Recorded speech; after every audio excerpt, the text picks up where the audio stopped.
Hello and welcome back to the channel. And what have you got today? Looks like I won it in a raffle, doesn't it? I must admit I'd been quite pleased to have won this in a raffle back in the day. It was always a tin of out-of-date fruit or something, wasn't it? Pears or whatever. Now I got this off of eBay. Now this probably came off of an auction for, be a bit careful here, because we've got the up and down buttons. And someone's left a load of guns right over the front of the screen. That's lovely, isn't it? So use my old trick. If you ever get that sticky stuff on there, you don't want to be using isopropyl alcohol or stuff like that. Use WD-40 or WD-40. It lifts the old stickiness. And also be really careful if you ever do get things on these buttons. You can don't use isopropyl on the front here, because you can easily take the paint off. So just word of warning there. So anyway, we won't worry about that just for now. We'll get it plugged into the test gear and see what it is and what it isn't doing. Before we do that, we'll see if it's got a 1/2 inch nail in here or a fuse. Very often it hasn't got the correct fuse in. Looking at this one, it does happen to have a 2 amp fuse in, and the connectors all look pretty good as well. So we're good. So we'll pop that one back in, but it's always worth checking. Okay, the supply at 13.8 volts comes in on channel 9 automatically. Now with this radio, you'll notice there's no rotary channel change knob. We've got up and down buttons on the front of the set. Now I'd need to check whether this radio should come with the up and down buttons on the mic. The factory supplied microphone doesn't have them on here, but that would be rather a pain, and it's nice if you do have it on the actual microphone, isn't it? So that seems to be working, so let's pop it onto channel 20 and see what we're getting. Right, so there's a high-low power push button there at the bottom of there, and a PACV switch, and we press transmit. We got our green, orange and red on the display. Now I do like that, and it's part of the reason that attracted me to this. I'm a sucker for LEDs, and these are multicolored. So there's another radio that has this similar feature, which is the PAMA GX29, and I like that for that reason. So quite unusual, but it's super 80s, isn't it? That's that kind of style. You used to see that on the Amstrad stereos with the bar graphs for the music and stuff, for the meters and stuff. So it's doing just shy of 4 watts, and let's just see if we're getting any audio out of it. Right, we've got the President Randy there. It's laying to one side. 1 2 1 2 1 2. So we've got the RF signal coming up on the Randy, but we've got no audio. So we'll just try another Jesan mic that we've got in stock, and we know it's going to be wired correctly. So we've got another microphone, but we're still not getting any transmitted audio at all. So there's obviously a problem there inside the radio, but we'll just try it on PA. We'll put the external speaker in. So we're in PA mode. 1 2 1 2 testing. So that's good. It's working in PA mode, and that's using a PAMA power mic. So yeah, that's fine. So yeah, that's probably not going to be too much of an issue to sort then. I shall get the lid off and we shall look at that. Right, so it's doing pretty well on receive. It's doing 0.5 of a microvolt for 12 dB synad. Now the volume control is scratchy. We need to clean the volume control, and I've since found that the factory mic doesn't work on PA as well. So the factory mic has either got a blown element or a bad switch, or something, or both maybe. So yeah, okay, let's get the top off of this and take well, I'm going to take a photograph of it, and then we'll go and establish what everything does and come back and do the tune-up. Alright, it looks absolutely pristine on the back side. I've not cleaned that or done anything to it. Just loosen the camera on the tripod here and just take you up to the top of the board. Yeah, really tidy. Never done one of these before. I've had other Jesan radios, but I've never actually done this particular model before, and it's looking pretty good on the back side. Can't see anywhere where anyone's been in and had a kind of rummage around with a soldering iron. It looks pretty decent, which is always a good sign. So let's go to the other side of the board and see if there's anything obvious. Right, nice clean tidy speaker cone there. with a little rubber cap on it, and as we can see in the radio, that also looks really tidy as well. I can't see that there's any evidence of any capacitors that have had a particular problem there. All looks very clean and tidy. But we will take a overhead photograph, and we'll get some details there. So I've just sprayed some cleaner in the volume on-off control knob, and hopefully that's done the job. But I just noticed here the squelch control is loose, so we'll pop the knob off the front of that, and hopefully we can tighten up the control knob there. I don't think it's done any damage to the wiring, but it has been moving a little bit. Looking at it, I think I'm going to have to try and get the front fascia off. You can see there's a nut, if you look under there, hiding inside, but you're never going to get any pliers or anything to that to tighten that up. I imagine that's why it's not been tightened up. So I'm going to attempt to do that first before we go any further. Now, by removing the 4 screws, you can just, and these little tabs at the back, you can just lift it up enough there, and we should be able to get our pliers in and onto that bolt to tighten the let's say it's a nut, sorry, to tighten that nut up on the squelch. So we'll get our pliers in there and pinch that up. We could always drop a little bit of thread lock onto it again as well to stop it moving. And that's nicely got rid of the wobbly squelch problem. That's all nice and tight now. So yes, we'll have a look and see what the rest of it is doing. I noticed there's I've not seen that before. You see the caged ballast resistor strapped against the case for heat dissipation. That'll be on the RF power side, I would imagine. Yeah, so we could do with going off to find a circuit diagram. That would be useful, I think. And then we'll take a photo. I'll do the photo now. Get that sorted. Right, I've been through the schematic and I've labelled up what everything does here. So what we'll do is we'll just check the frequency first. Just do it in order, I think. We'll get it on frequency transmit. We'll do transmit and then we'll do receive. Right, so on transmit at the moment, we're doing just shy of 4 watts. Let's see if we can bring that up a little bit. Won't do that on camera, but I'll just show you which ones they are. It's this one here, the next one, that one, and that one. My eyes, I can't read the numbers off the board. So it's 1, 2, 3, and 4. That one there. These are our receive, so don't touch those unless you're doing receive. So let's see if we can get that up to 4 watts. Okay, that's all done with a tiny bit of coil stretching on that inductor there right at the end, and we're bang on 4 watts. We got a full 4 watts there on channel 20. Okay, so let's have a look at what the transmit meter is doing.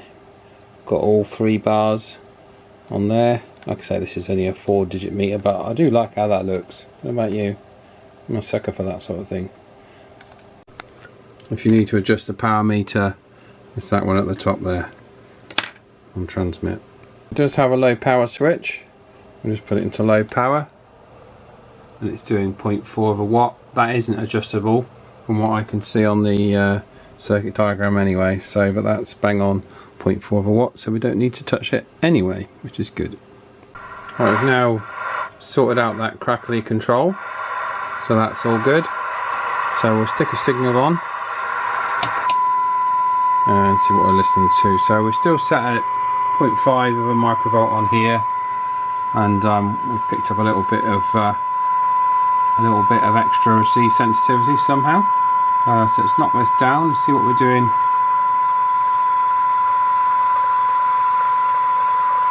Oh, it's doing a very respectable 0.23 of well, pop that up a little bit.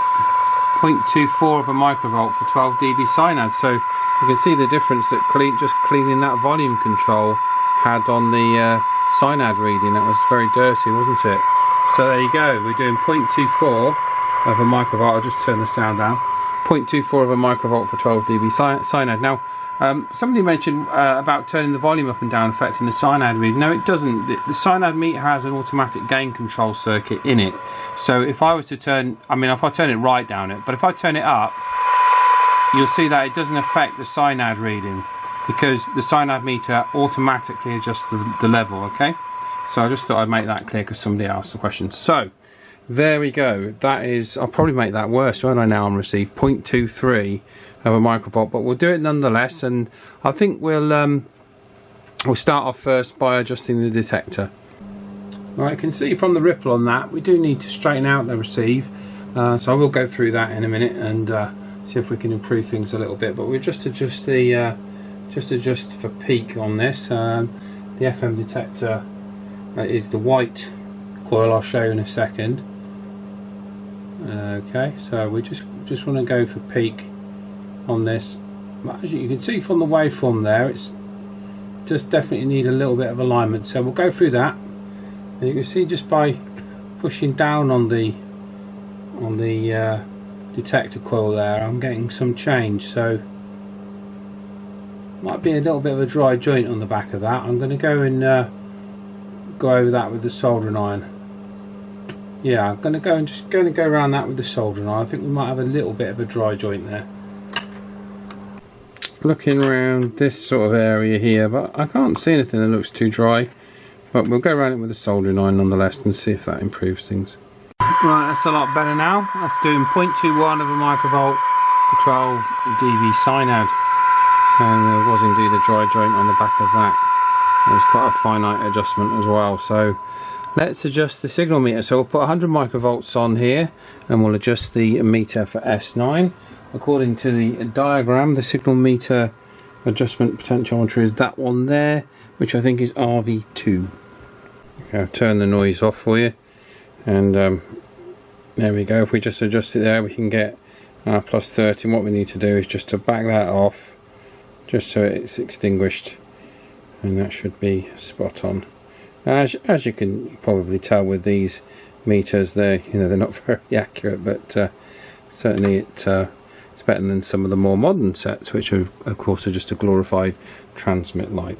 So yeah, all we need to do now is the squelch, which we should do now.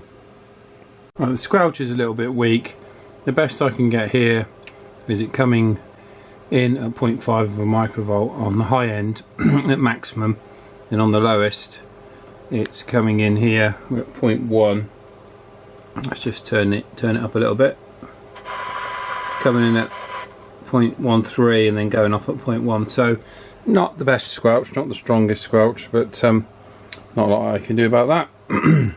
It's possible I might be able to play around with it, but I'm just going to leave that as standard.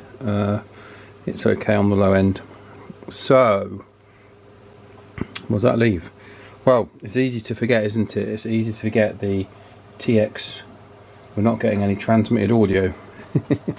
We're getting it through the PA switch, aren't we? And there's our adjustment points again for you. We're getting it through the PA switch, and that squelch is on borderline. There you go. So we'll just turn that up a little bit. Yeah, we're getting it through the PA, but we're not getting it through the radio. So let's see why. Let's see if we can find out why that is. We'll just try again. We'll turn on the President Randy here, which we've got here on channel 20. We'll key up. We just need to make sure we're not blow the sig gen up. We'll key up. 1, 2. And that's coming through the PA speaker, which is a common problem with some chassis. We'll just disconnect that and we'll go again. There we go, channel 20. 1, 2, 1, 2. Yeah, we are getting some transmitted audio now. 1, 2, 1, 2, 1, 2. Oh, that's good. The one thing we haven't done is frequency. The frequency trimmer is down there, the red one. But I think it was pretty much spot on, but we'll stick it on the frequency meter and just see. There we go, 2779124. Good enough for me. So that's just deviation that leads. Now we can't use the Palmer power mic, can we? We need to fix the factory mic. So let's push this all over to one side, make a bit of room, and have the factory mic apart and see why we're not getting any audio. Right, okay, first thing we'll do is we'll pop a meter onto the coil and check we've actually got a resistance across that coil. It's good, you're looking for about 500 ohms, you've got 480.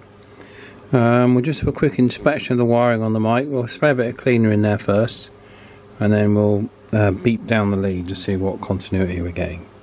So we know we're getting receive with this mic plugged in, and we know it's putting the radio into transmit. So if we trace the red wire from the microphone element, you can see it goes to this position here on the switch, and when we push the switch to make the switch, it goes down the yellow wire. Now it normally always is the yellow wire you're looking for, and there's no exception here. So what we need to do is to find out if this yellow wire is making it down to any of the pins on the microphone lead. So we've got our lead connected there, and we've got it connected there, and we'll just pop the meter into continuity. There we go, and we've got a solid signal. And whilst you've got that signal going, it's always worth checking the lead just to make sure it doesn't go out, because you can check for breakages in the lead by doing that. So let's go the other side of the switch now, disconnect it from there and go to this side of the switch, okay, and just make sure when we key up the microphone that it beeps as well. There you go. You see, you can see now that it's the actual microphone switch here that's faulty.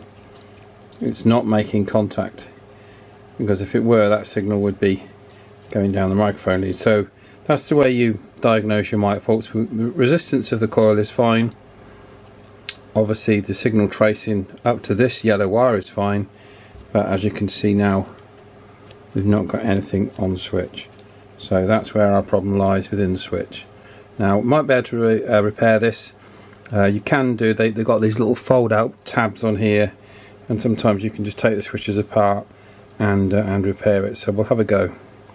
I'm using the air duster, some WD-40 and some contact cleaner. I didn't need to take it apart in the end. We managed to clean it from the outside, and we're getting about 0.5 of an ohm resistance, so I'm happy that that's okay. So let's reassemble the microphone and then we'll adjust the deviation. Right, we will give the radio front plate a bit of a clean when we finish. Just before we plug the mic in, we'll do that to it. That was quite oily actually. That's cleaned up really nice. That's been in a working lorry or wagon of some kind, I think.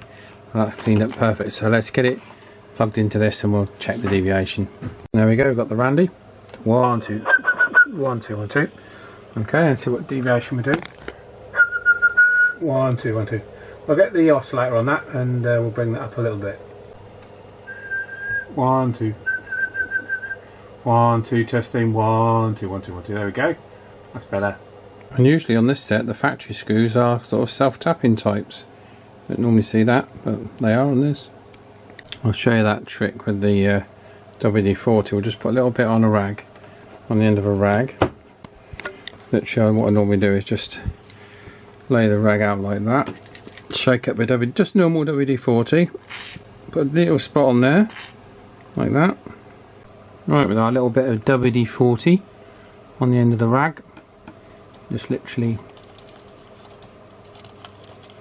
dab it on. Now if it doesn't come off, just give it a little bit more WD-40, but look at that. Now as I said before, if you get isopropyl alcohol on here, it might not do, but you do run the risk of taking the paint off the buttons. So my choice is, particularly when you get sticky residue like that, WD-40, because it just takes it straight off. That's loads better. So we'll give this that's come off now. We'll give this a wash with the snow foam, and then we'll plug it in and see if there's any breakers around.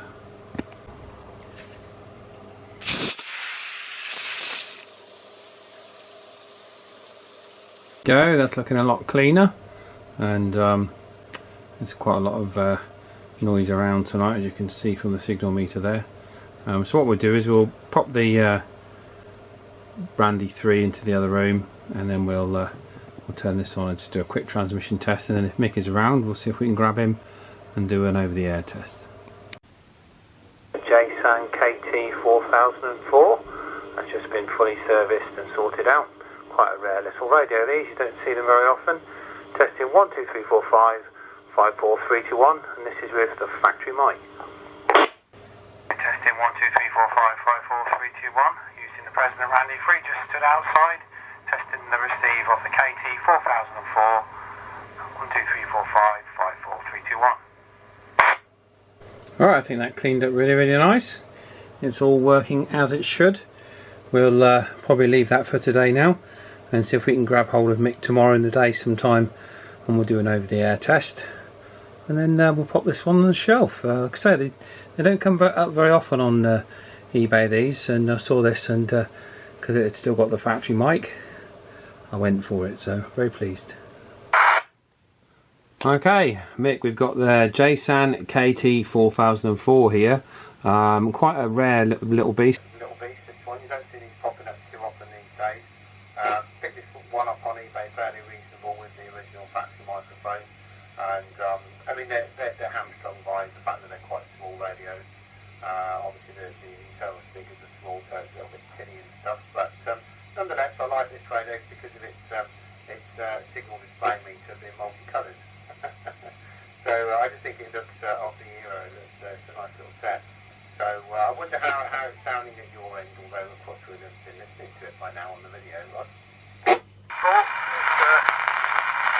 working okay, it's getting across to me alright, but it is a little bit distorted on the edges, that's all, and when your voice speaks, it distorts a little bit more as well, so, but no, it sounds okay. I didn't look at the meter to see how much strength you were giving me, but I think it's normal.